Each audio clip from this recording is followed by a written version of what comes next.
펑셔널한 케이스에서는 좀 낯선 개념들이지만 뭐 이런 개념을 오늘 다 여러분들한테 주입시키기에는 너무나 개념들이 많은데 다 아는 개념들이에요. 근데 이제 이런 개념들, compensated forfeit valus 이런 개념들은 상당히 낯선 개념이죠. 후세는 forfeit valus, forfeit valgus, reorfeit valus, reorfeit valgus, plantar flexed first lay, dorsi flexed first lay 이렇게 클래시피케이션을 또 해나갑니다. 붓을. 그러면 그 forfeit valus 갖고 있는 사람, forfeit valgus 갖고 있는 사람 바이오메카닉이 다 틀려요. 그것도 각도별로 틀립니다. 모션상에서 같은 forfeit valus를 갖고 있어도 통증이 있는 사람 없는 사람 차이가 생겨나게 되고 그렇습니다. forfeit valus라는 것은 후족부에 비교해서 후족부가 똑바로 있다고 생각하고 다리하고 forfeit이 내반대인 거죠. 안쪽에 들려있는 게 forfeit valus입니다. 그래서 이 functional disorder 중에서 한국 사람한테 가장 많은 양상을 보이는데 이런 사람이 바닥을 받아들였을 때는 컴펜세이션 됐을 때는 베루스 있는 앵글 쪽으로 떨어지거든요. 낙차가. 그렇게 되면 평발 형식으로 기능하게 됩니다. 실제적으로 바른 평발이 아닌데 쓰게 되면 평발 형식으로 기능하게 되면서 오버프로네이션을 유도하면서 그런 사람들이 문제를 많이 일으키는데 거의 전 세계적으로 리어풋 베루스하고 포프 베루스가 섞여 있는 케이스가 80% 이상이에요. 통증 환자 중에. 그리고 발에서 디포미티, 그 펑셔널 디포미티에 가장 많은 것이 포프 베루스입니다.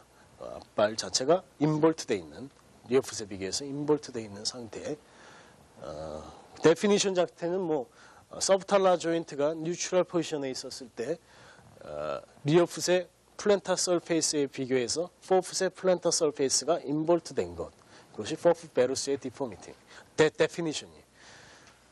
그거와 비슷한 게 포풋 스피나투스라고 있는데 베루스라는 건 발구스 베루스는 오세우스 디포미티를 얘기하고 뭐 스피나투스는 소프티슈 디포미티를 얘기하는 거예요.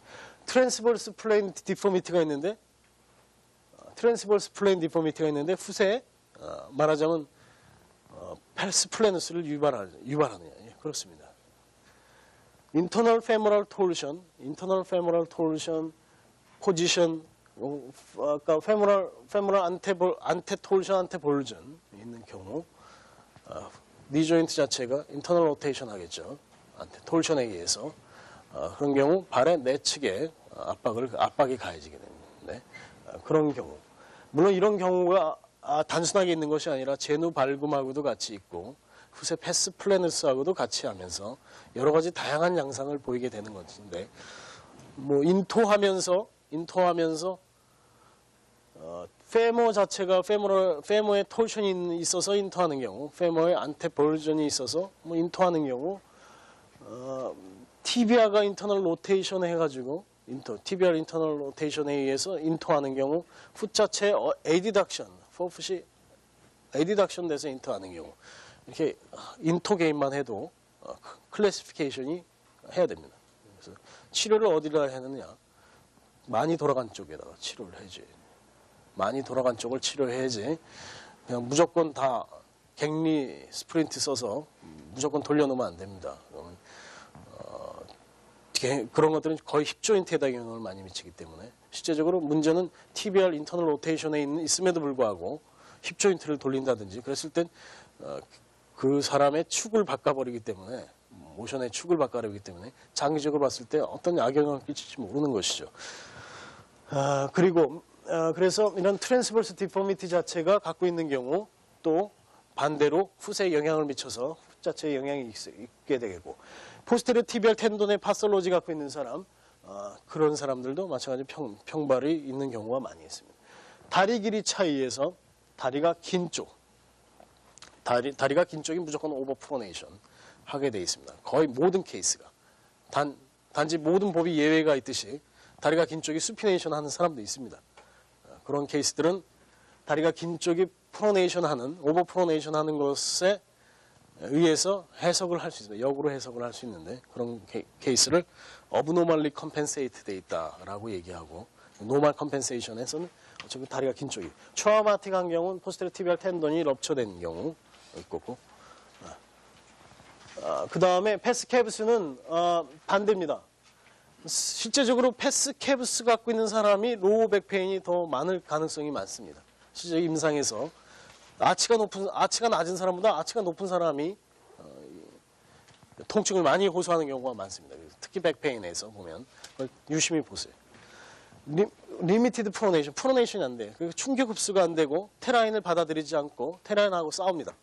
충격 자체가 몸으로 쌓여요. 다 올라옵니다. 그 다음에 리지디티, 관절의 유연성이 떨어져 있어요. 아치가 높은 사람들은. 마슬의 스파즘이 가고 몸에 경직이 돼 있습니다. 서 있어도 텐션이 가 있어요. 그런 사람들.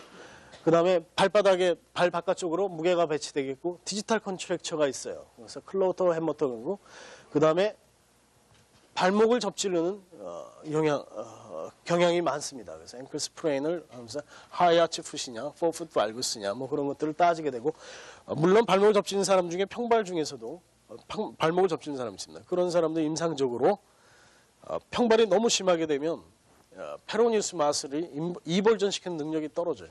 이볼트 돼 있기 때문에. 이미 이볼트 돼 있기 때문에 그 근육의 펑션이 떨어져서 위크니스가 초래돼서 계속 접지르는 평발임에도 불구하고 계속 앵클 스프레인 하는 경우. 그래서 앵클 스프레인도 바이오메카니컬한 디지즈로 보죠.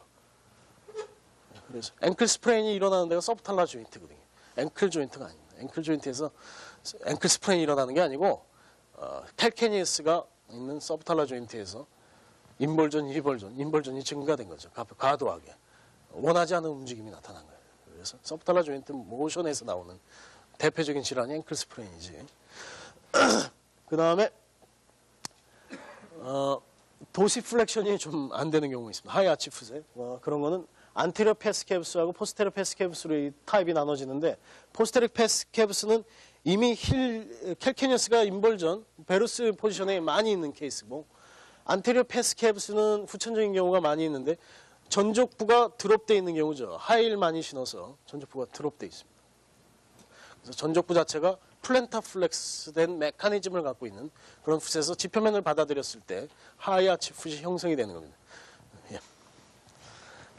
그리고 이런 문제들은 하이아치 풋은 거의 다 뉴럴로지컬 한 측면이 있다고 보는 거죠. 텐션이 증가하고 그런 것들이.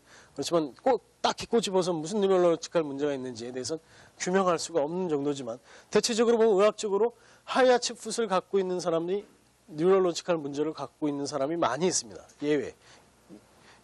예외가 별로 없어요. 그러니까 나중에 하겠지만 말하자면 하이아치 풋하고 관련된 이런 질환들, 그러니까 컨제니탈 플랜타 플렉스드 폴스틀레이 디포미티, 폴스틀레이가 다른 메타타셀에 비교해서 플랜타 플렉스돼 있어서 지표면을 받아들였을 때 플랜타 플렉스돼 있기 때문에 바깥쪽으로 쓰러지는 컴펜세이션이 일어나는 케이스. 그런 거. 페로니우스 롱구스 마슬이 스파즘이 있는데 하이아치 풋이 형성된다는 얘기죠. 페로니우스 롱구스 마슬의 인설션 지역이 메타타설, 포스트 MPJ, 프록시만 디스탈한 지역에 있기 때문에 풀링이 되면 폴스틀레이를 플랜타 플렉션 시킵니다. 플랜타 플렉션 시켜서 하이아치 풋이고 포스테리어 티비알 머슬, 포스테리어 티비알이 플랜타 플렉션 인벌전을 담당하는 머슬인데 거기 스파즘 생기면 하이아치 풋 생깁니다. 위크니스, 페로니스, 브레비스, 롱구스 계속 약해가지고 바깥쪽으로 쓰러질 때 그럼 클럽풋 유명한 패스케브스이죠. 메타타스, 에이닥투스, 포풋 에이닥투스. 에이닥션, 수피네이션의 컴포넌트입니다. 수피네이션 많이 하는 말의 컴포넌트. 펑셔널한 측면에서는 이런 질환들, 뭐 언컴펜세이드 리어 페르스 이런 게 좀 어려우실 건데 아직까지는 뭐 이런 거를 많이 나중에 파악하시면 됩니다. 우선 임상적으로 발이 프로네이팅 하느냐, 수피네이팅 하느냐, 그게 아주 중요하고 그걸 어떻게 수치로 평가하느냐가 중요하기 때문에 그 발이 프로네이팅, 수피네이팅 하는 원인 자체가 무엇이냐, 거기까지는 오늘 뭐 이렇게 얘기해가지고 얘기해서 될 문제가 아니고요. 이런 것들은 하나하나 가지고 공부를 해야 돼, 나가야 될 지역이에요. partially compensated 됐고 uncompensated 됐다는 거는 갖고 있는 것이 지표면을 다 밟지 않는 거예요. 풋의 형태가 발을 지표면에 완전히 밀착하지 않은 형태를 uncompensated 돼 있다 그러고 partially compensated 됐다는 건 완전히 발의 형태 자체가 지표면하고 일치하는 경우 그런 것을 compensation. 그 중간 경우도 있죠. 그걸 partially 부분적으로 compensation 돼 있다. 다리 길이 차이에서 짧은 쪽 짧은 쪽이 무조건 수피네이션 애티튜드를 갖게 돼 있어요.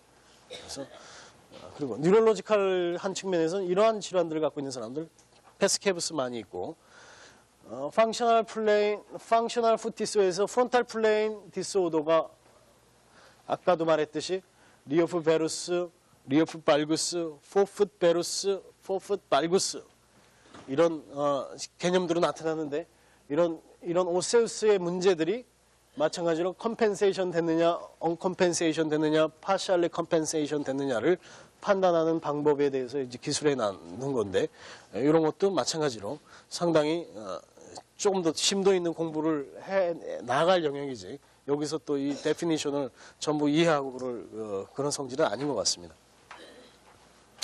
마찬가지로 포프 베루스에서도 주로 제가 말하는 포프 베루스가 많다 그랬는데 이게 하이퍼프로네이션, 오버프로네이션하고 관련된 문제거든요. 그래서 이런 포프 베루스, 발구스 그런 것들을 어느 정도 파악을 왜 해야 되느냐? 치료에서 웨지를 대야 될지 웨지가 어디 들어가야 되냐 이거죠. 어디? 그랬을 때 포프 베루스냐, 베루스 웨지를 넣어야 되냐, 포프에다가 포프 발구스냐, 포프에다 발구스 웨지를 넣어야 돼. 리어프 발구스냐, 리어프 베루스냐 그걸 판단해야 돼. 리어프 베루스 발구스는 판단하기 상당히 쉽습니다. 캘케니어스가 지표면에서 이루는 각도가 수피네이션, 인볼트되어 있는 쪽에 있으면 베루스, 리어프 베루스. 반대쪽 발구스 돼 있으면 리어프 발구스인데 포풋은 평가를 논 웨이브 베어링에서 하게 돼요.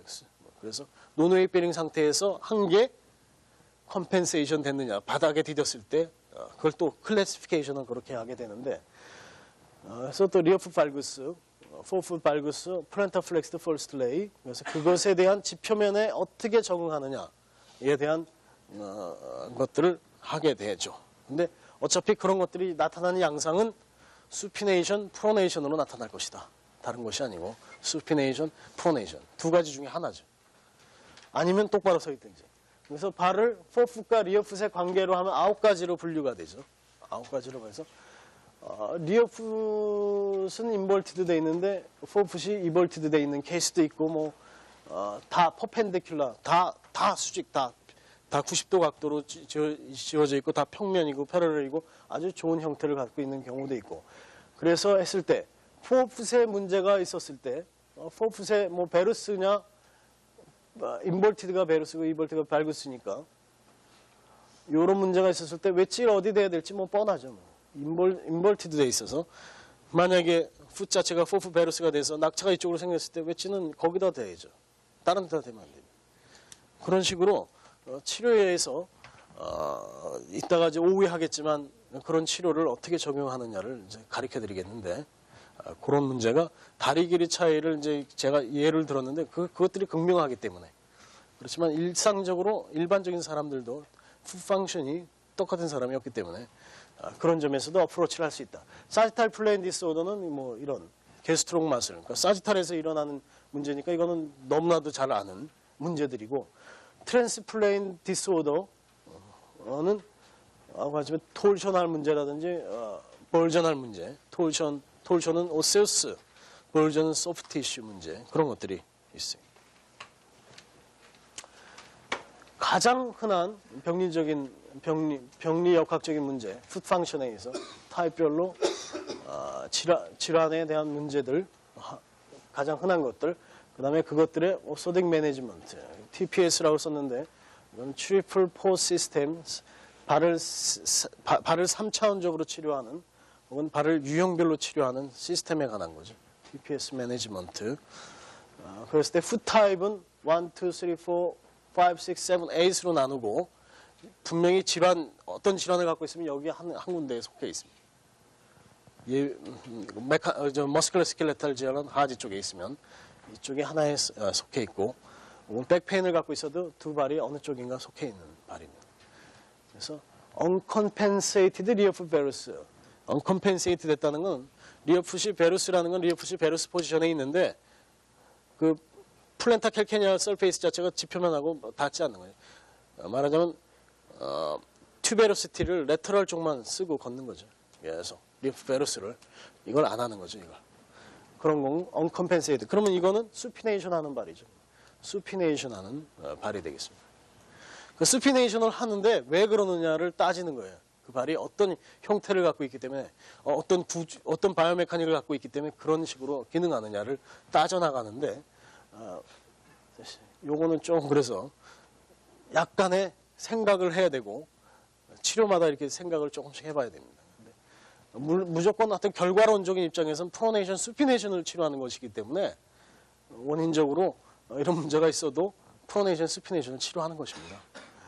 partially compensated 리어프 베루스나 혹은 포프 베루스 그런 경우는 프로네이션 할 수도 있고 수피네이션 할 수도 있어요. partially compensated 리어프 베루스나 포프 베루스. 포프 베루스가 있는데 완전히 컴펜세이션 안 하고 약간 들거나 뭐 대충 어느 중간 지점에서 기능을 하게 되는 경우 있는데 프로네이션 하거나 수피네이션 하는 케이스고 컴펜세이티드 포프 베루스 아까도 말했듯이 하이퍼 프로네이션 하는 사람들 포프 베루스가 완전히 받아가고 밀착해서 하이퍼 프로네이션 하는 케이스. 그래서 이거는 프로네이션 하는 케이스, 오버 프로네이션. 포프 스피나투스 이런 똑같은 말인데요. 이건 오세우스고 이거는 소프트 티슈.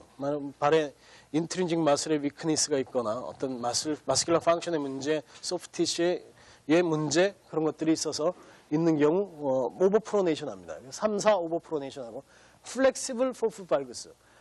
리지드 포프 발구스는 포풋이 베루스만 얘기했죠. 포풋이 베루스. 내측이 인볼트된 거, 앞쪽이 발의 앞쪽이 리어풋에 비교해서 인볼트된 것들 얘기했는데 반대로 이볼트된 사람들도 있습니다. 반대로 돌아간 사람들이 있는데 이런 사람들 중에서 리지드한 케이스 지표면을 받아들일 때 바깥쪽으로 쓰러지겠죠. 각이 이렇게 졌기 때문에 지표면하고 일치하려면 바깥쪽으로 쓰러지게 돼 있습니다. 이런 사람들 중에서도 플렉시블한 케이스들이 있어요. 이게 막 폴스틀레이가 위아래로 막 움직이는 케이스에서는 대체적으로 프로네이션 하는 오버 프로네이션 하는 양상을 보이고 리지드 포풋 발구스는 수피네이션 하지. 바깥쪽으로 쓰러지게 되겠고 그래서 이런 개념들 실제적으로 있는 개념이 바닥에 디뎠을 때 어떤 양상을 띠느냐에 대한 그런 개념 자체가 조금은 이해하시기가 어려운 게 이런 다이내믹 생각을 접해보지 않았기 때문에 그런데 그런 것들을 자꾸 생각하시고 그러면 실제적으로 우리가 이렇게 본 발이 지표면에 닿았을 때는 많이 틀려진다는 거, 그 틀려지는 양상에 대한 이해가 되는 것이고 그 양상 자체는 아까도 얘기했듯이 아주 간단합니다. 프로네이션, 수피네이션. 그래서 그런 것들을 치료해 주는 것이죠. 그것들을 치료하는 것 자체가 연쇄적인 모션을 컨트롤하고 위치를 결정하는 것이기 때문에 치료를 하고 컴펜세이트 게스트록 이ኳ너스 평발에 심한 오버 프로네이션 하는 발의 전형적인 케이스. 평발 보면 대개 게스트록 타이트니스 많이 있습니다. 컴포넌트 중에 하나예요.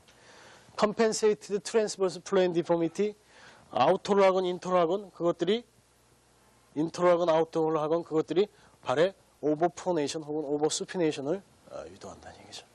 팔자 걸으면 발의 축하고 프로젝션 중 몸이 나아갈 축하고 중간쯤에 벡터가 형성이 되게 되는데 그 중간이 발 내측으로 많이 형성되기 때문에 프로네이션을 하게 되어 있습니다. 팔자로 하게 되면.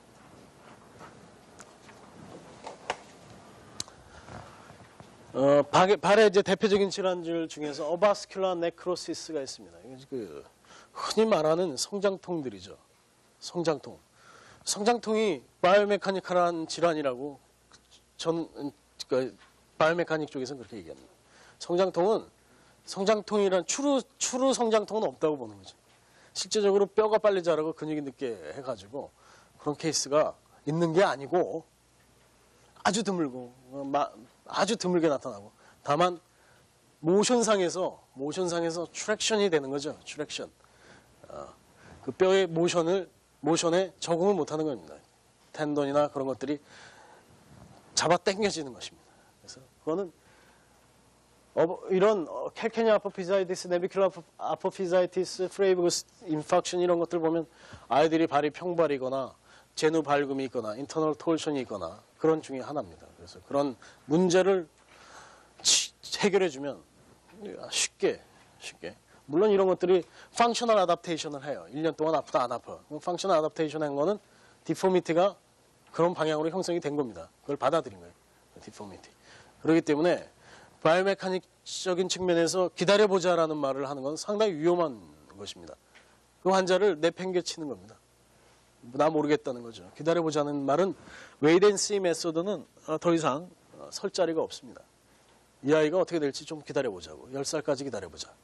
그런 것이 아니라 확고한 개념을 가지고 그 아이 문제에 메카니컬한 접근을 통해서 치료해 주는 거죠. 그래서 평발에 대한 논란이 많이 있는데 치료해야 되냐 안 치료해야 되느냐. 아까도 말했듯이 캘케니얼 인덱스를 통해서 치료하면 아무런 문제가 없습니다. 다만 논란의 여지는 있습니다. 캘케니얼 발구스가 13도인데 마이너스 13도 7살이 내가 캘케니얼 발구스가 마이너스 13도예요. 완전히 평발인데도 경우에 따라서 어떤 선생님은 치료하지 말고 내버려 두자 라는 거는 치료 방법이 없다는 얘기죠. 치료 방법이 없다는 얘기인데 그걸 이제 웨이덴시로 얘기하시면 안 된다는 얘기예요. 치료 방법이 있습니다. 치료 방법을 모르는 거죠. 있습니다. 그래서 그런 질환, 이런 질환, 트랙션 페인, 아포피자이티스나 이런 질환들은 메카니컬 풋 타입에 이런 데 속해 있다 이거지. 이런 발에서 주로 발견되는 질환들. 그다음에 그럴 때는 이런 풋의 타입별로 풋이 수피네이션 아니냐, 프로네이션 아니냐, 혹은 풋이 패스 플래누스냐, 패스 이렉투스냐. 정상적인 발에 이런 통증이 있습니다. 있어요. 그렇지만 보다 더 문제 있는 발에 이런 통증이 더 많다는 얘기죠. 문제 있는 하지의 기능에 더 많다는 얘기. 그러면 풋 타입에 의거해서 치료를 하면 됩니다. 수피네이션 하는 발은 수피네이션 하는 풋 타입에 의거해서 치료하고 그런 것들을 정형화시킨 것이 TPS라는 것이죠. TPS라는 자체는 흔히 말하면 이제 오소딕 자체가 깔창 자체가 유형별로 제작이 되어 있는 거죠. 그러니까 수피네이션용이 있고 프로네이션용이 있고 하이퍼 프로네이션용이 따로 나와 있으면서 거기에 웨지 개념이 들어가 있고 웨지를 붙였다 띄었다 할 수 있고 엘리베이션을 시키고 해서 펠빅의 모션을 마음대로 창출할 수 있게 해놓은 그런 장치를 가리킵니다. 그래서 그런 치료를 하고 캘케니얼 힐스퍼 마찬가지로 트랙션 페인인데 물론 타살 터널 신드롬일 수도 있고 류마토이드 아스트라이티스일 경우도 있고 그 다음에 어떤 류마톨로지 질환 그 다음에 세로 네거티브성 관절 질환일 수도 있고 널브 임핀지먼트 뭐 여러 가지 개연성이 많은 거죠. 힐스포 꼭 스포가 있다고 해서 다 아픈 건 아니고 스포 갖고 있는 사람이 약 13%만 아니 노멀 파퓰레이션 13%가 스포를 갖고 있는데 그 사람들이 다 아픈 거 아닙니다. 스포가 있다고 해서 꼭 질환이 아니라는 얘기죠. 다만 힐 통증이 있는데 스포가 있으면 그거는 개연성이 있는 거죠. 스포가 통증을 유발한다고 보는 건데 어차피 스포가 잘한다 그러는데 어차피 그거는 플랜터 파샤의 오리진 인설션에서 풀링이 되는 거죠. 계속 잡아당겨지는 겁니다. 그래서 계속 트랙션으로 나오는 거예요. 트랙션 페인이기 때문에 메카니컬 페인의 대표적인 거죠. 캘케니얼 힐스포는 진행성이고 메카니컬 페인의 대표적인 거고 TPS나 그런 데서는 파샤 자체 텐션을 줄이죠. 플랜터 파샤에서 뭐 플랜터 파샤를 막 늘리고 막 절대로 안 늘어납니다. 절대로 안 늘어나고 기능성에서 그걸 늘리게 하는 모션을 없애주는 게 더 중요하죠. 기능성에서 모션을 없애는데 말하자면 오버 프로네이션을 하게 되면 발 전체의 발바닥이 엘롱게이션 되면서 파샤의 텐션이 더 증가되는데 오버 프로네이션 한 사람이 엄지발가락 쪽에 힘을 주고 프로폴션을 하게 되면 파샤가 텐션이 엄청나게 증가하면서 파샤이티스를 유발하는 파샤이티스나 힐스퍼 캘케니얼 힐스퍼나 같은 질환입니다. 같은 질환이죠. 거의 틀린 질환이 아니라 두 개 다른 이름을 갖고 있는. 다만 엑스레이 찍어보니까 스포가 있으면 캘케니얼 힐스퍼 신드롬이라고 하자. 증후군 그렇게 얘기하고. 어퍼처패드 스포를 어떻게 할 수 없으니까 오소딕에서는 디플렉션을 시킨다든지 기존의 치료 방법을 다 이용하고 디플렉션을 시킨다든지 유패드를 쓴다든지 그런 식으로 피해가는 치료가 있고 혹은 깊은 힐컵 속에다가 뒤꿈치로는 팻패드 자체가 이렇게 뭉치면서 쿠션 역할을 하게 해줄 수도 있고 블레이크 타입의 오소딕을 쓰게 되는데 블레이크 타입이라는 건 되게 그 오소딕이나 그런 것도 강의가 이번에는 안 되겠는데요. 상당히 그쪽의 영역이 말하자면 카이로프랙틱에서 뭐 무슨 테크닉 있는 것처럼 이 오소딕도 발바닥에 받치는 깔창이지만 여러 가지 그걸 주도하는 이론을 주도하는 사람들에 의해서 여러 가지 테크닉들이 있습니다. 이건 캘케니어스를 세우는 테크닉 그런 것들이 많이 분화가 돼 있어요. 그래서 그런 것들이 이론화돼 있고 실제적으로 발구스에 5도 있는 것을 어떻게 0도에다 세우느냐 그런 것들은 다 테크닉들이 있습니다. 그래서 제작 테크닉상의 이론상에 만약에 뭐 5도 발구스면 25도를 인볼트 시켜라, 카운터 로테이팅 시켜라 그런 식으로 논문화되어 있기 때문에 어떠한 발의 형태든지 다 똑바로 세울 수 있습니다. 다 똑바로 세워서 펠빅의 정상적인 모션이나 니 조인트에 무리한 폴스가 가하지 않도록 하는 치료들을 외국에서 다 행하고 있어요. 그리고 다음 캡슐라이티스 흔한 거죠. 메타타살지아인데 풋타입이 2, 3, 5, 7, 8에 광범위하게 나타나는 증상들입니다. 하이아치 풋에서도 있고 평발에서도 있고 메타타살지아. 안테리어 패스캡스 여자들 하이힐 신는 사람들 대부분 요 질환 많이 갖고 있습니다. 앞발 쪽에 무게를 딛고 쓰는 사람. 그래서 하이힐 신지 말라 그러는데 하이힐 신지 말라 그러면 하이힐 신지 말라 그러는 사람이 욕 먹어요. 그래서 이런 하이힐을 신때 어떤 모디피케이션을 해줘야 되는데 가장 많이 쓰는 게 이제 메타돔이나 패드를 대주는데 실제적으로 그 근원적인 치료는 되지 않습니다. 바이오메카니컬한 서브탈라 조인트에서 그걸 유도하는 그런 문제를 해결해 준다거나 그런 식의 근원적인 접근을 하고 그리고 클로터 디포미티 마찬가지로 플렉시블한 케이스는 오소딕이나 TPS가 그 컨트랙션 하는 율, 플랜타 플렉스, 롱 플렉서들의 무리하게 걸리는 그 텐션을 줄여줄 수가 있습니다. 그리고 오세우스 디포미티가 있으면 이런 오소딕 치료는 안 되고 무조건 저걸 서지컬 옵션을 생각해 봐야 됩니다. 뭐 서지컬 옵션 하면 아스트로데시스나 이렇게 핀을 받거나 그러는데 그런 것 자체가 또 문제를 많이 일으킵니다. 보행상에서.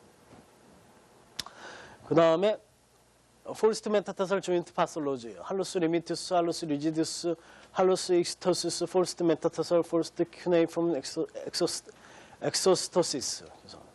그 다음에 시세모다이티스, 플렉스 할루스 롱구스 텐더나이티스, 익스텐스 할루시스 롱구스 텐더나이티스, 할루스 에이닥투스 스트레인, 통증, 에비닥투스 통증 그런 엄지발가락, 폴스트 메타타설을 주위에서 엄지발가락까지 생기는 모든 질환들, 바이오메카니컬한 대표적인 질환들이기 때문에 그거는 광범위하게 1번서부터 8번까지 모든 붓에 걸쳐서 생길 수 있는 정상적인 발에서도 통증이 나올 수 있는 질환들이고 TPS는 여러 가지 모디피케이션을 하게 됩니다. 이런 질환이 있으면 이런 질환이 있을 때 실제적으로 어떻게 하면은 할루스의 도시플렉션을 기능상에서 늘려줄 것인가 기능할 때 그런 것들을 해서 그런 변형 방법을 쓰게 됩니다. 예. 할루스 발구스 스테이지 1, 4까지 있지만 보통 서지컬 커렉션은 3 스테이지의 마지막하고 스테이지 4에 있었을 때 하는데 풋타입에서는 2, 3, 5, 7, 8 그 다음에 오소딕에서는 해야 될 거는 일찍 스테이지 1, 2 했을 때 기다리지 말고 인터벤션을 해서 치료해야 됩니다. 주로 오소딕을 치료하면 폴스트 MPJ에 가해지는 힘을 덜어주고 무게를 분산시켜서 MPJ 쪽에 무리하게 가는 힘을 없앰으로 인해서 MPJ 쪽에 걸렸던 토크나 폴스를 제거하고 거기에 생기는 마스큘라 임밸런스를 제거해서 하는 방법인데 이거 오소딕 갖고 할루스 발구스가 치료되느냐?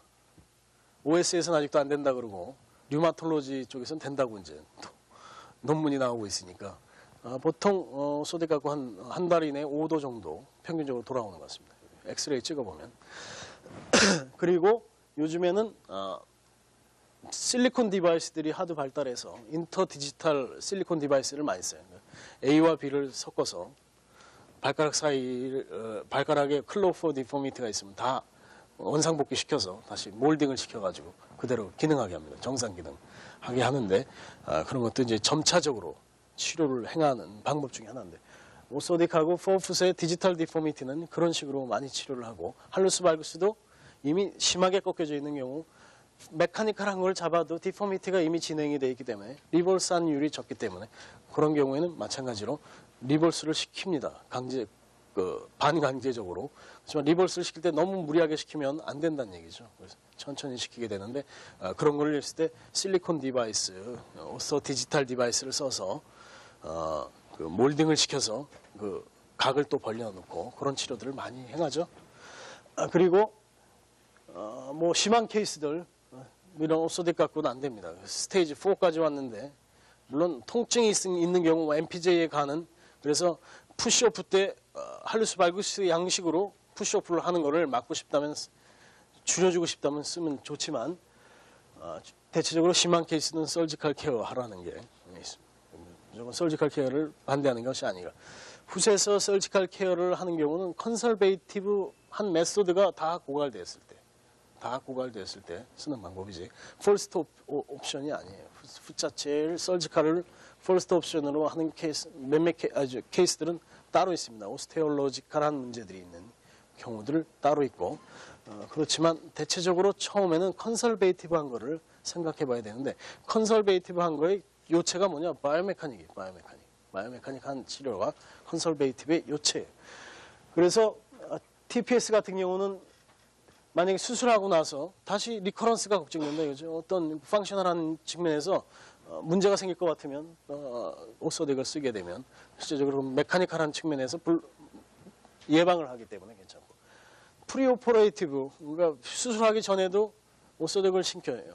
TPS를 신기거나 그래서 심톰이 통증이 없는 상태에서 수술을 하는 거예요. 통증이 많은 사람을 수술하면 포스트 서지컬 페인이 심해 있기 때문에 프리오퍼레이티브에서 통증을 감소시켜 놓고 수술에 들어가는 방법으로 또 쓰이고 그래서 이런 오소딕이나 그런 것 자체가 독립적인 치료도 됩니다. 독립적인 치료가 되지만 항상 포다이트릭 메디신 자체가 메디신 내에 있기 때문에 이게 만약에 따로 독립돼서 막 목소리를 내는 게 아니고 메디신 내에서 같이 목소리를 내고 있기 때문에 그 다른 치료에 대해서 절대로 거부감을 갖거나 그렇지 않습니다. 다른 치료에 어떤 경우 서지컬의 보조 수단으로 들어가기도 하고 어떤 경우는 뭐 스포츠 인주리에서는 다른 치료하고 더불어서 하는 치료로 하는데 그렇게 생각하시면 돼요. 그러면 아무런 문제가 없을 겁니다. 다만 치료율에 비교해서 약간 비교를 하게 되는데 약간 기존의 방법보다는 조금 더 월등하다는 거, 월등한 치료 효과를 나타낸다는 것들이 좀 틀린 거고 햄모토 디포미티 마찬가지. 그 다음에 인터디지털 뉴로마 이거 논란이 많습니다. 이건 오소딕 갖고 치료가 안 되는 제일 악명 높은 질환이에요. 그 다음에 뭐 어떤 클리니컬하게 찾아내기도 되게 힘듭니다.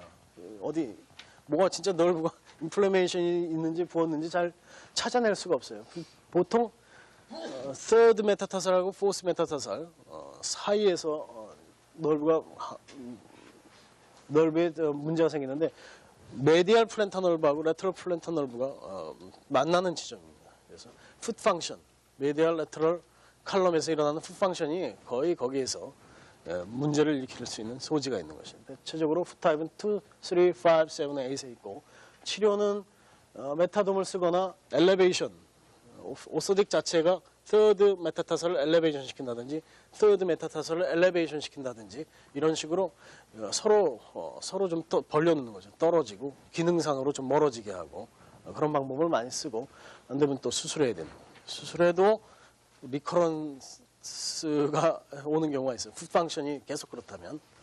그 다음에 레터럴 앵클 인스테빌리티 1, 2, 5, 6 풋에서 일어났는데 발목 접질르는 거 마찬가지로 발목이 접질르는 원인이 펑션에 있기 때문에 펑션에서 말하자면 발구스 포스팅 바깥쪽에서 어떤 각을 준다든지 했을 때 바깥쪽으로 밀리는 힘을 줄여주고 그런 것들이 도움이 된다는 얘기죠.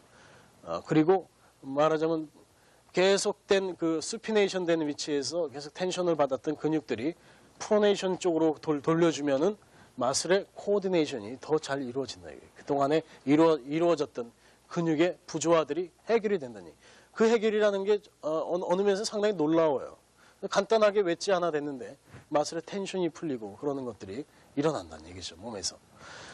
그리고 파텔라 페모럴 디스펑션 아까도 얘기했듯이 큐앵글의 변화에 의해서 하는데 풋하고 관련이 많다라는 얘기했고 대부분 그 앞무릎 통증을 설명할 때 Q앵글 설명하는 게 이제 일반적으로 나타나는 설명 방법이기 때문에 이렇게 하고 여기에다가 로테이션 컴포넌트가 섞이게 되면 이제 또 틀리죠. 그래서 티비아, 니 조인트, 펠비스 그런 것들이 연계선상에서 같이 움직여요.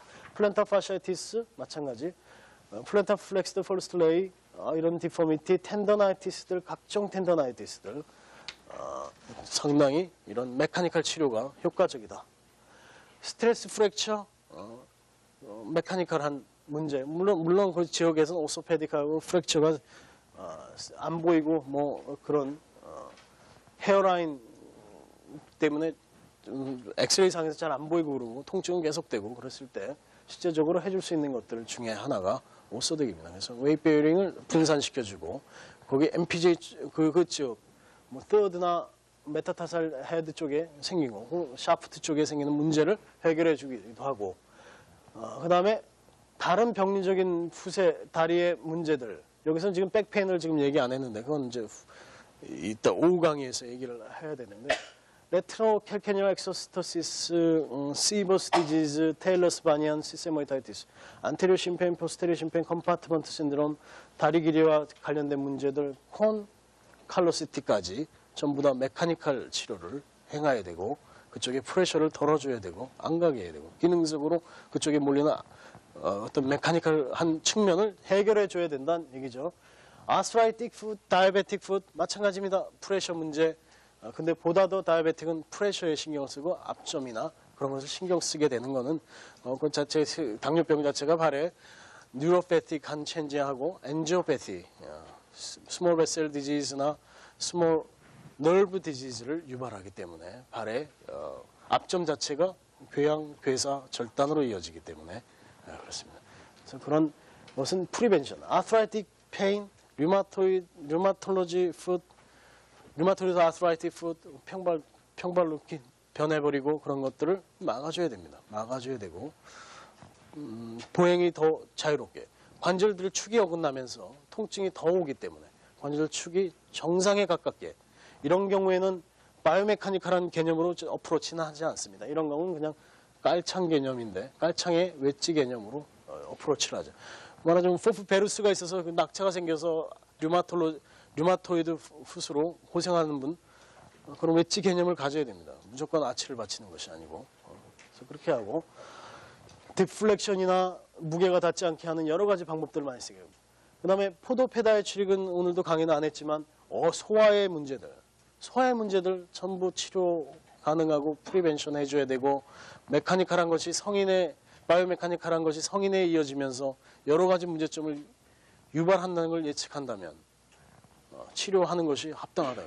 소화 심한 평발들 치료해야 됩니다. 그래서 페다이아트릭 풋오소시스를 쓰거나 게이 플레이트 보행을 바꾸는 장치를 쓰거나 풋 브레이스나 나이스 프린트나 카운터 로테이션 쓰거나 LLTT, TTT, BA4 이런 식으로 쓰게 됩니다. 시간상 슬라이드를 보여드리지를 못하게 되는 결과 지금 풀 바이오메카니컬 검사를 하려면 환자 하나 가지고 1시간 반 해야 됩니다. 2시간. 모든 관절을 측정하고 그것의 연계성이 어디 있는지 어떤 근육이 문제가 생겼고 그런 것들을 다 측정해내려면 1시간 반. 주로 이제 이건 피지컬 이그제미네이션이니까 인터널 로테이션 익스터널 힙 조인트에서 중심 위치 알아보고는 방법이 여러 가지가 있죠. 계속. 그 다음에 SALR 해서 알아보고 그 다음에 SALR도 풋을 도시플렉션 시켜서 뉴럴 텐션이 있는지 그것까지 알아보면서 각을 재서 전부 다 각으로 나타내는 각이 아닌 것은 바이오메카닉이 아닙니다. 전부 다 앵글로 나타내고 그래야 됩니다.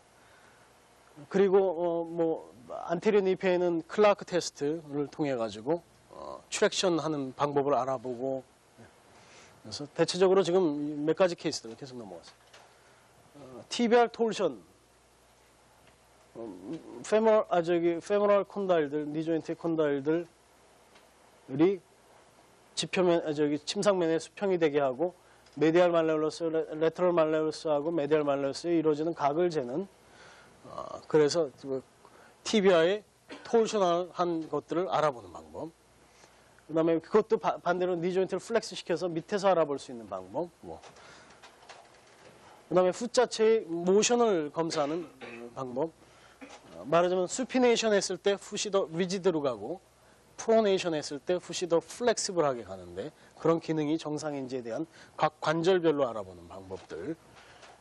그다음에 폴스트 레이의 그 중심 위치가 어딘지 알아보고 그래서 도시 플렉션, 플란타 플렉션을 시켜서 중심이 어디 있는지 알아보는 방법. 마찬가지로 각 메타타사를 다 측정을 해서 그런 식으로 측정하면 되고요. 그다음에 파시아의 텐션, 플란타 파시아이티스 있었을 때 파시아의 텐션, 윈드라스 메커니즘에다 놓고 텐션을 알아보는 방법. 그다음에 다리 길이 재는 방법인데 뭐 이거에 대해서는 나중에 다시 하겠습니다만 ASIS 재는 방법, 배꼽에서 재가지고 스트럭처럴한 거, 펑셔널한 거 구분하는 방법. 그다음에 쿼드리셉스 마슬 타이트니스 혹은 여기서 응용해서 일리아소아스 마슬의 타이트니스라든지 그런 걸 알아보는 방법. 그다음에 바이섹션 하는 방법입니다. 힐을 바이섹션하고 렉의 2분의 1 지점을 바이섹션해서 그것의 인벌전, 이벌전 각도를 측정해서 평가하는 방법. 그 다음에 포풋과 리어풋의 서브탈라 조인트를 뉴트럴 포지션, 말하자면 뉴트럴 포지션인 건 각으로 재서도 할 수 있고 펠페이션을 통해서도 찾을 수 있는 것이기 때문에 그런 걸 통해 가지고 포풋과 리어풋에 무슨 문제가 있는지를 알아보는 방법. 레스팅 캘케냐, 이 사람을 쓴 자세에다 놓고 지표면에서 이 각도가 몇 도를 이루었느냐를 측정하는 방법. 이런 것들이 특히 이 사항은 임상적으로 상당히 유용하기 때문에 반드시 다른 건 안 해도 이건 해야 됩니다. 그다음에 보행을 분석하는 방법. 육안 분석을 많이 쓰는데 페이직별로 분석하고 힐 컨택트 할 때 근데 이런 보행의 육안 분석은 상당히 그 시간을 요구합니다. 그거에 대해 자주 해봐야 돼. 자주 그걸 관찰해야 되는데 실제적으로 시간들이 없으시기 때문에 레스팅 캘케니알이나 제자리 걸음을 시켜서 알아보는 방법이 가장 빨리 알아보는 방법이에요. 특히 저런 데 세워놓고 웨이트 베어링을 알아보고 레스팅 캘케니알 빨리빨리 알아보고 그래서 그런 검사가 다 끝나면 아까 신발도 검사하고 그러는데 신발의 웨어링 패턴도 보면은 보행 기록이 담겨 있어요. 웨어링 패턴에. 그 다음에 캐스팅을 해서 중심 위치에서 캐스팅을 해서 처방을 하고 캐스팅을 놓으면 포프과 리어풋의 관계가 극명하게 드러나게 되고 각 캐스팅별로 해서 넘어갔어요. 캐스팅을 모디피케이션하고 이런 것들이 아직 한국에 전폭적으로 널리 퍼져 있지는 않습니다. 포다이어틱 메디신 쪽에서 본격적으로 행하는 작업들입니다. 이게. 그래서 캐스팅을 변형을 하는데 다 각기 다르게 변형시킨다는 얘기. 이것의 변형, 여기 말하자면 어느 각도를 주든지 그런 방법 자체가 펠비스에 어떤 영향을 미칠 것인가를 이렇게 예측을 하고 계산을 해서 똑바로 세우는 방법을 택하죠. 이런 방법을 통해 가지고 여러 가지 변형 방법을 많이 쓰게 됩니다. 풋에. 그래서 그런 것들이 몸에 미치는 영향을 마찬가지로 바이오메카니컬하게 측정을 하고 모양 자체는 여러 가지예요. 그라인딩하고 이런 식으로 각 처방에 따라서 쭉 나오게 되는데 국내에서 물론 이런 것들을 여기서도 관심이 있는 분들은 저기까지 들어올 수도 있겠지만 나중에 처방해 가지고 이렇게 만들어 달라고 그러면 만들 수 있습니다. 국내에 그런 랩이 다 생겼어요. 만들 수 있는데 물론 거기까지는 아니고 다만 어차피 그런 것들을 치료하게 손쉽게 치료하는 방법에 관한 것인데요. 그런 것들을 펑셔널, 저거는 이제 커스텀 메이드 오소딕에 가깝게 커머셜 오소딕하고 펑셔널, 커스텀 메이드하고 너무나 격차가 심해서 그 사이를 채울 수 있는 치료 시스템 자체를 아까 제가 TPS라고 그랬는데 그런 시스템을 이용해서 치료를 행하면 됩니다. 패스 플래너 발구스, 캘케니얼 발구스 마이너스 18도, 마이너스 16도 정도 나오는 이거 치료 안 하면 안 됩니다. 그래서 이런 거 했을 때 이해를 똑바로 세울 수 있는 테크닉이 있다는 얘기죠. 18도를 마이너스 18도를 0도에다 갖다 놓는 그거는 계산해서 한다는 얘기죠. 그냥 주먹구구식으로 하는 게 아니고 그런 테크닉들 할루스 발구스가 있었는데 넘어가세요. 할루스 발구스 앵글을 줄이는 방법 밑에 마찬가지로 계산을 해서 여기에 가는 폴스에 대해서 줄여준 겁니다. 만약 포프 베루스 디포미티 있으면 포프 베루스 왜 찌는 거예요? 오소딕에다가. 됐어요. 그랬을 때 좋아지는 거. 자세, 포스처 문제, 한쪽은 발구쓰고 한쪽은 약간 직립으로 서 있는 이런 케이스들 전부 포스처 문제 다 유발되는데 바이오메카니컬하게 그런 것들의 중심을 찾아주는 방법, 모든 몸의 중심선, 중심 라인에 가깝게 모든 관절이 모이게 하는 방법, 그런 것을 이용해서 푸도소시스를 많이 써요.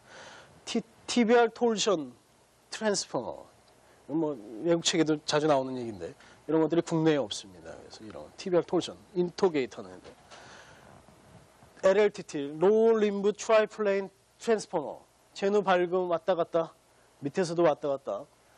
그 다음에 로테이션, 이게 로테이션에서 인토 아우토 코렉션, 안테 벌전 이거 밴딩을 시켜서 코렉션하고 그런 방법을 써서 트라이플레인에서 하지를 교정하는 장치. 갱리 스프린트, 데니스 브라운보다 약간 진보돼서 포프과 리어풋의 관계까지 신경 쓰고 그렇습니다. 다시 CRS, 카운터 로테이션 시스템. 어린아이들 아직 보행은 하지 않지만 기어다니는 애들 중에서 에이디닥션 돼가지고 기는 애들, 에비닥션 돼가지고 기는 애들, 톨셔널 폴스가 있었을 때 쓰는 거. 다이아베틱 뭐 붓을 마지막으로 제가 넣었는데 이런 문제들이 많다는 얘기죠. 이런 문제들. 칼루스 뭐 생기고 그런 걸 우습게 여기는데 전부 다 메카니컬하게 잘못된 발이 잘못 기능하는 것입니다. 그런 분들은 나중에 이건 빠르건 늦건 니 페인, 백 페인 반드시 같이 가질 수밖에 없는 것이죠. 해야 될 거는 캘케니얼 바이섹션 하는 거 하고 레그 바이섹션 해가지고 렌즈 오브 모션 측정, STJ의 중심 위치가 어딘지 판단하는 거, 포프과 리어풋 재는 거, 그 다음에 레스팅 캘케니얼 재는 거, 이 세 가지 사항만 하시고 그 다음에 펠비스의 모션 관측하는 방법, 펠비스의 모션을 어떻게 측정하고 관측할까 하는 방법만 익숙하시면 됩니다. 그래서 그거하고 관계 속에서 어떤 모션의 변화를 줘서 그 모션이 펠비스에 유도되게 할까, 그거거든요, 거꾸로. 그래서 그런 거를 하시면 되고, 뭐 어떤 정보를 더 원하시면은 그 podiatryonline.com 들어가면 거긴 포다이트릭 메디신에 대해서 자세히 나와 있을 겁니다. 뭐 여러 영역. 근데 아쉽게도 이제 바이오메카닉 영역은 그렇게 많이 그런데 이렇게 소개가 돼 있지 않아요. 그러니까 바이오메카닉 영역은 어차피 강의를 통해 가지고 전수받는 게 가장 빠른 방법입니다. 미국 가서도 무슨 코스를 하셔도 바이오메카닉은 배울 수가 없습니다. 그거 자체가 바이오메카닉을 배우는 과정 자체가 좀 그렇게 짧지가 않아요. 길어가지고 제가 지금 해드린 거는 그냥 엑기스만 뽑아가지고 이해하기 쉽도록 해드린 건데, 이런 다이내믹 그 바이오메카닉에 접하지 않으신 분들은 용어 자체가 좀 이상한 것들이 많이 나와가지고, 그렇지만 그런 어려운 것들 아니에요. 그냥 쉽게 말해서 뭐 프로네이션 그러면 안쪽을 쓰러지는 거 그렇게 이해하시면 되죠 뭐. 그리고 그런 것들이 어떤 모션의 합이라든가 그런 건 좀 더 공부하시면은 다 쉽게 이해할 수 있는 그런 수준들이기 때문에 그렇게 어렵지 않고, 여기에 또 관련된 책자들이 있느냐, 그런데 책자들은 많이 있습니다. 책이 너무 많아서 탈인데, 주로 여기에 관련된 책은 두 가지 책이 있는데, 하나는 Clinical Biomechanics of Low Extremity라는 그 책이 있어요. 발메시가 쓴 거, Clinical Biomechanics of Low Extremity라는 책하고, 하나는 Food Orthosis라는 책, DC가 쓴 그 책이 두 권이 레퍼런스로 가장 좋고, 좀 더 심화해서 공부하고 싶은 분들은 루트가 쓴 Normal and Abnormal Function of Food 1, 2, 3 볼륨으로 되어 있는데 1 볼륨이 가장 좋습니다. 그래서 그런 거는 아마 제가 읽어도 가끔씩 잠을 자거든요. 이해하기가 한 줄 한 줄 읽어내리기가 좀 어렵지 않나 생각되는 적인데, 혹시 더 공부하시고 싶으시면 그런 책들을 하면 되고, 바이오메카닉 오브 로우 익스트림리 중에서 LLI 바이오메카닉을 하겠습니다. 다리 길이 차이, LLI라는 거는 영국 쪽에서 레그랭스 이니퀄리티라는 말을 쓰고, 미국 쪽에서는 LLD라는 말을 씁니다. 레그랭스 디스크레펜시 혹은 디퍼런스라는 말을 쓰는데 같은 말입니다. 같은 말이니까 LLI 바이오메카닉을 지금부터 하는데, 시간상 제 강의를 좀 빨리 진행하고 실기를 좀 비중을 둬서 하겠습니다. 다리 길이 차이는 아시겠지만 한 60에서 95%의 일반 제너럴 파퓰레이션에 있는 문제입니다. 그 다음에 백페인을 갖고 있는 사람들의 60에서 80%가 이 문제를 갖고 있는데 60에서 80이라는 거는 백페인을 갖고 있는 사람들 중에서 스트럭처럴한 것만 본 거기 때문에 실제적으로 엑스레이나 그런 검사를 통해 펑셔널한 케이스를 보지 않았거든요. 그래서 실제보다는 많다는 게 인시던스에서 나고 타입은 펑셔널한 게 경우하고 엔바이러먼털한 경우하고 스트럭처럴한 경우. 스트럭처럴한 경우는 뭐 여러 가지 검사 스캐너그램을 통해서 할 수 있고 펑셔널한 케이스를 찾아내기가 좀 어려운데 그런 것들과 스트럭처럴한 것들과는 밀접한 관계가 있습니다. 거의 붙어 있죠. 펑셔널한 측면도 있고 스트럭처럴한 측면도 이렇게 다리 길이 차이는 섞여 있습니다. 그래서 어떤 면에서는 길이 차이를 바친다는 것 자체가 뭐 절반을 바쳐라 무슨 그런 이론 자체가 별로 쓸모가 없습니다. 실제적으로 스트럭처럴한 것인지 펑셔널한 것인지 애매모호한 케이스들이 너무나 많아요. 그래서 그런 것들을 어떻게 임상적으로 밝혀내는지에 대해서 하겠는데요. 요체는 펑셔널이건 스트럭처럴이건 실제적으로 검사를 행할 때 물론 수파인이나 스캐너그램이나 여러 가지 방법을 통해서 하는 것도 좋지만 선 자세에서 검사를 하는 게 요체입니다. 선 자세에서 다리 길이를 측정하는 게 가장 합당한 측정 방법이다라는 것을 알려드리는 거고 주로 이제 펑셔널 LLD 그 중에서 펑셔널한 것은 해부학적으로는 똑같은데 기능을 할 때 다르게 기능하는 경우. 분명히 누워서 쟀을 때 다 똑같고 스캐너그램 상에서 똑같은데 서 있으니까 틀어져 있는 그런 케이스들이 많이 있고 그래서 그런 것들은 클로스 카이네틱 체인의 바이오메카닉에서 발부터 척추까지 이어지는 그런 바이오메카닉의 잘못된 점이 잘못돼서 나온 구조적 차이 혹은 기능적 차이를 가르쳐가지고 펑셔널 LLD라고 정의하고 있습니다. 그 다음에 환경적인 요인에 의해서 달리기를 하는데 뭐 이렇게 경사진길을 계속 달렸다든지 혹은 일하는 장소 자체가 뭐 경사진데 서서 일을 한다든지 그랬을 때 실제적으로 다리 길이 차이를 유발할 수 있습니다.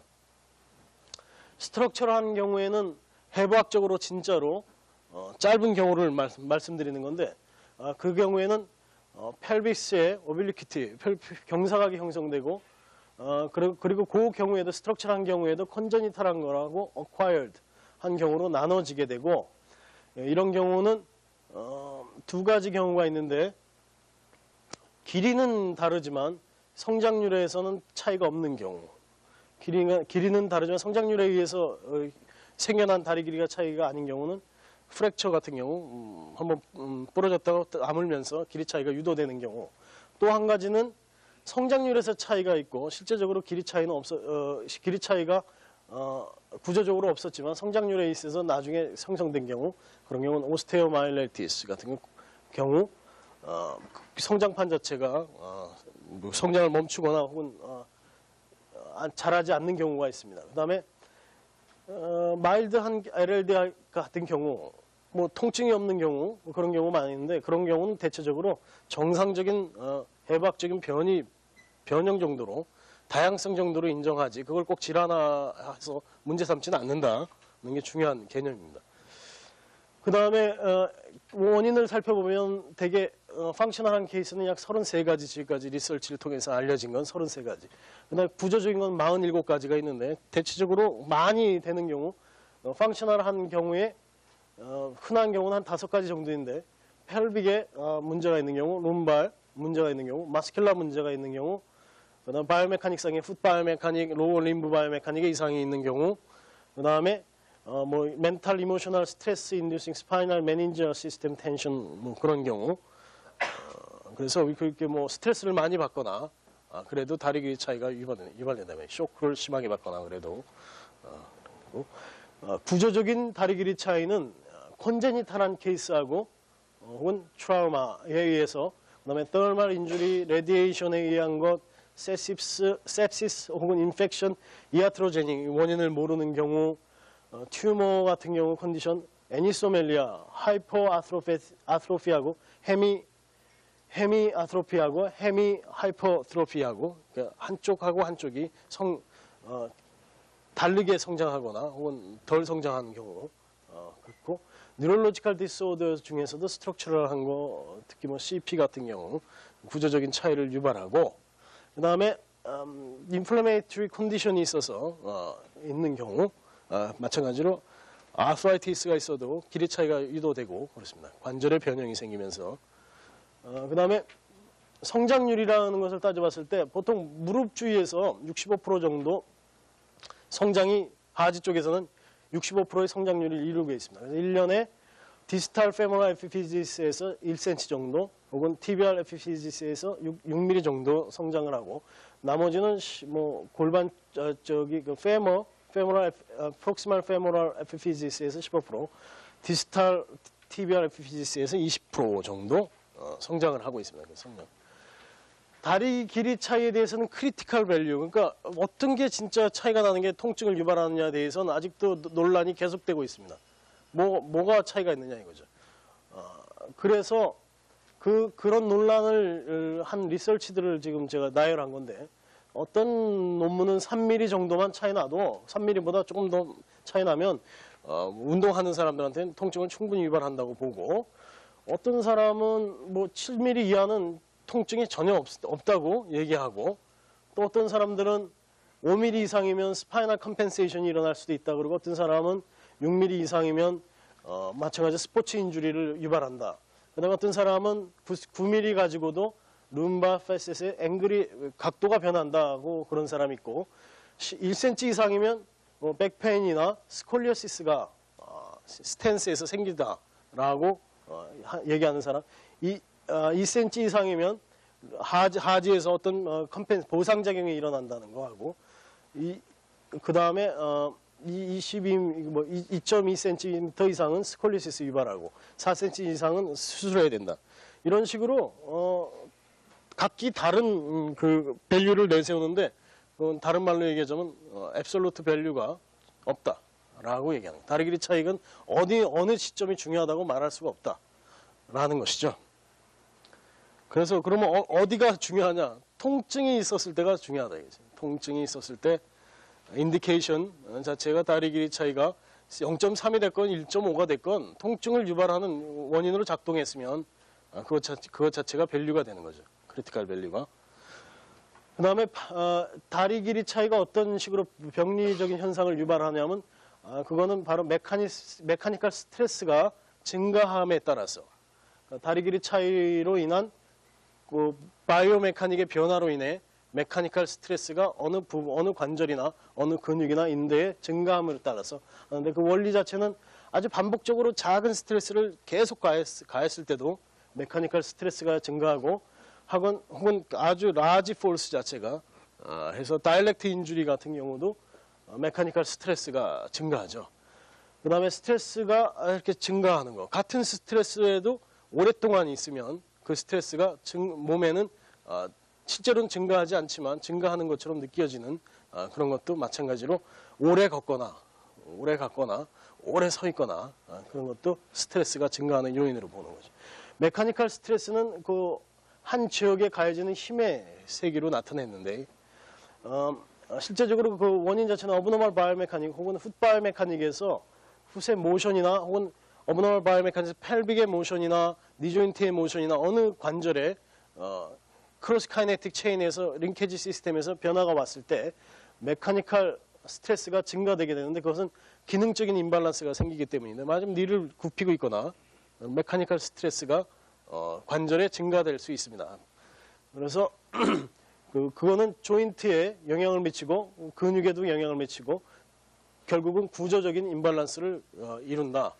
그런 점에서 가장 예를 들기 쉬운 게 스콜리오시스가 바이오메카니컬한 임밸런스에서 생기고 베루스 발구스 니도 디벨롭먼탈 하면서도 실제적으로 안 그랬다가 나이가 들면서 그런다든지 이게 바이오메카니컬한 측면들이 많이 있고 펠빅 멜 포지션, 펠빅의 위치가 틀어지거나 기울거나 그런 것도 마찬가지로 이런 파소메카니컬한 측면에서 할 수 있고 또 오스테오아스라이티스가 아스라이티스 중에서 OA가 가장 바이오메카니컬한 질환의 대표적인 것입니다. 그래서 그런 것이 주로 긴다리 쪽에 생긴다는 거. 긴다리 쪽에 힙 조인트나 니 조인트나 긴다리 쪽에 많이 생기고, 이런 메카니컬 스트레스는 코릴레이션십을 갖고 있는데, 이거는 크로스 카이네틱 체인에 있었을 때 푸드 앵클하고 니하고 힙하고 펠비스하고 스파인하고 어퍼바디하고 이렇게 상호 작용들을 한다 이거죠. 이런 메카니컬 스트레스의 플로우죠. 그래서 푸드 앵클의 메카니컬 스트레스가 증가하면 니 조인트의 메카니컬 스트레스가 증가하고, 그리고 그거 자체가 힙의 펠비스나 스파인이나 어퍼바디의 메카니컬 스트레스를 증가시키는 요인으로 작동한다는 얘기고요. LLD는 타입을 그래서 세 가지로 나누는데, 포스처 타입으로 해서 세 가지 타입으로 나누게 되는데, 타입 1, 타입 2, 타입 3인데, 타입 안에서는 이 경우는 이제 한 가지를 가지고 얘기합니다. 사람들이 이상하게 왼쪽 다리가 많이 깁니다. 왼쪽 다리가 더 길어요, 오른쪽 다리보다. 대부분이 그렇습니다. 대부분이 외국도 마찬가지고 한국도 마찬가지고 왼쪽 다리가 길게 작동하는 경우가 많습니다, 오른쪽 다리보다. 그래서 왼쪽 다리를 예를 드는 거, 왼쪽 다리가 긴 경우를 예를 가지고 계속하겠습니다. 이렇게 되면 여기서 뭐 AI, PI인데 이건 카이로프랙틱 용어는 아니고 anterior inclination 혹은 posterior inclination 해가지고, anterior inclination은 medial rotation하고 anterior tilting을 의미하는 거죠. 그리고 길이가 shortening 되는 의미고, posterior inclination은 lateral rotation하고 posterior tilting하고 길이가 길어지려는 모션을 가리쳐서, 펠빅의 모션을 가리쳐서 그런 식으로 구분을 하고, AI 쪽으로 만약에 긴 쪽이 AI 쪽에 에어로 움직이면 노멀 컴펜세이션이라고 하고, 길매도 불구하고 반대 모션을 취하면 어브노멀 컴펜세이션이라고 합니다. 근데 긴 쪽 자체가 주로 취하는 운동은 펠빅이 인페리어, 그러니까 낮아지려고 하는, 그러니까 풋 자체가 프로네이션 되면서 펠빅이 긴 쪽이 낮아지려, 죄송합니다. 펠빅이 쇼트 사이드가 틸팅, 인페리어 틸팅을 하고, 그다음 펠빅이 안테리어 쪽에, 긴 사이드 쪽에서 얘기했을 때 긴 사이드 펠빅이 안테리어 틸팅을 하죠. 안테리어 쪽에 틸팅을 하는데, 안테리어 틸팅하고 메디얼 로테이션하고 커플드 모션입니다. 커플드 같이 일어나는, 펠빅이 안테리어 쪽으로 움직이면, 펠빅이 메디얼 쪽으로 움직이면 반드시 안테리어 틸팅을 동반한다 이 얘기죠, 모션상에서. 그래서 그 커플드 모션이고, 이런 경우는 LLD 타입 1에서는 그 룸바하고 세크롬의 스콜리시스가 이중으로 있는 케이스인데, 주로 오른쪽 어깨가 올라갔는데 한국 사람들은 예외입니다. 한국 사람들은 왼쪽 어깨가 많이 올라가 있어요. 같은 스콜리시스 패턴이라도 한국 사람들은 오른쪽 어깨보다는 왼쪽 어깨가 올라가 있어요. 그래서 외국의 경우는 오른쪽 어깨가 올라가 있는데, 이상하게 한국 사람들은 왼쪽 어깨가 많이 올라가 있다는 얘기죠. 두 번째, 레스팅 캘케니아 스탠드 포지션, 발구스가 긴 쪽에서 생기는데, 이거는 발구스가 긴 쪽에 생기는 거는 펠빅 틸트하고 97%의 코릴레이션십이 있어요. 3% 예외 빼놓고는 거의 다 풋에서 일어나는 일이 펠비스에서 그대로 진행됩니다. 두 번째, 레스팅 캘케니아 스탠드 포지션, 발구스가 긴 쪽에서 생기는데, 이거는 발구스가 긴 쪽에 생기는 거는 펠빅 틸트하고 97%의 코릴레이션십이 있어요. 3% 예외 빼놓고는 거의 다 풋에서 일어나는 일이 펠비스에서 그대로 진행된다는 얘기죠, 크로스 카이네틱 체인에서는. 그 다음에 티비아가 인터널리 롱사이드에서 인터널리 로테이션을 많이 하고, 큐앵글이 롱사이드에서 증가합니다. 니 조인트의 발구스가 증가하고 메디얼 로테이션이 긴 쪽에서 증가하게 돼 있어요.